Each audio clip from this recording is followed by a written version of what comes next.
हाय दोस्तों, धारावाहिक कहानी नंबर 2 में आपका स्वागत है। दोस्तों, इस कहानी को सुनने के लिए आप नए हैं तो हमारी चैनल को लाइक सब्सक्राइब जरूर कर ले ताकि आप सभी को वीडियो पहुंचा सको।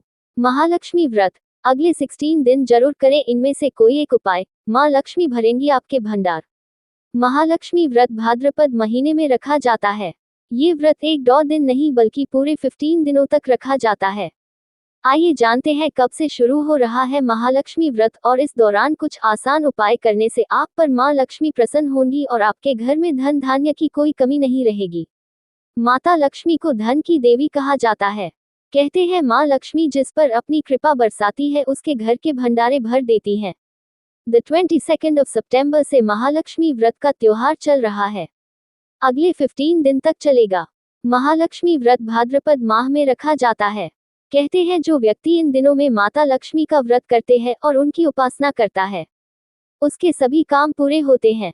आइए जानते हैं महालक्ष्मी व्रत के दौरान इन 15 दिनों तक अगर आप कुछ आसान उपाय कर लेते हैं तो आपके जीवन में कभी भी धन की कमी नहीं रहेगी और सुख ऐश्वर्य की प्राप्ति होती है और धन धान्य की कमी नहीं रहती है। आइए जानते हैं महालक्ष्मी व्रत कब से शुरू और उसके उपाय। दीपावली पर प्रचलित है लक्ष्मी जी की ये पौराणिक कथा। हमारी लोक संस्कृति में दीपावली त्योहार और माता लक्ष्मी की बड़ी सौंधी सी कथा प्रचलित है। एक बार कार्तिक मास की अमावस को लक्ष्मी जी भ्रमण पर निकली। चारों ओर अंधकार व्याप्त था। वे रास्ता भूल गईं। उन्होंने निश्चय किया कि रात्रि वे मृत्युलोक में गुजार लेंगी और सूर्योदय के पश्चात बैकुंठ धाम लौट जाएंगी, किंतु उन्होंने पाया कि सभी लोग अपने अपने घरों में द्वार बंद कर सो रहे हैं। तभी अंधकार के उस साम्राज्य में उन्हें एक द्वार खुला दिखा जिसमें एक दीपक की लौ टिमटिमा रही थी। वे उस प्रकाश की ओर चल दी। वहां उन्होंने एक वृद्ध महिला को चरखा चलाते देखा। रात्रि विश्राम की अनुमति मानकर वे उस बुढ़िया की कुटिया में रुकी।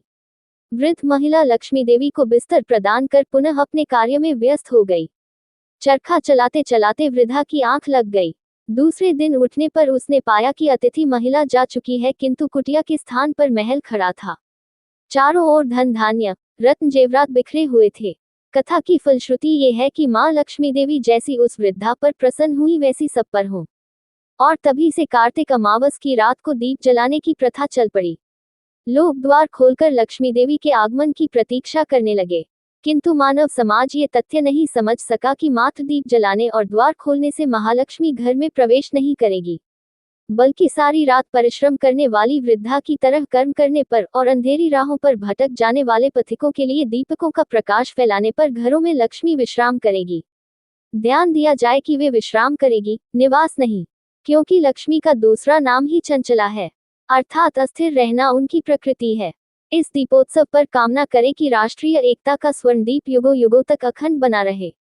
हम ग्रहण कर सके नन्हे से दीप की कोमल सी बाती का गहरा सा संदेश कि बस अंधकार को पराजित करना है और नैतिकता के सौम्य उजास से भर उठना है। न क्रोधो न च मात्सर्य, न लोभो न शुभामति, भवन्ति कृत पुण्याना भक्ताना सूक्त जापिनाम। अर्थात लक्ष्मी सूक्त का पाठ करने वाले की क्रोध, मत्सर, लोभ व अन्य अशुभ कर्मों में वृत्ति नहीं रहती। वे सत्कर्मों की ओर प्रेरित होते हैं।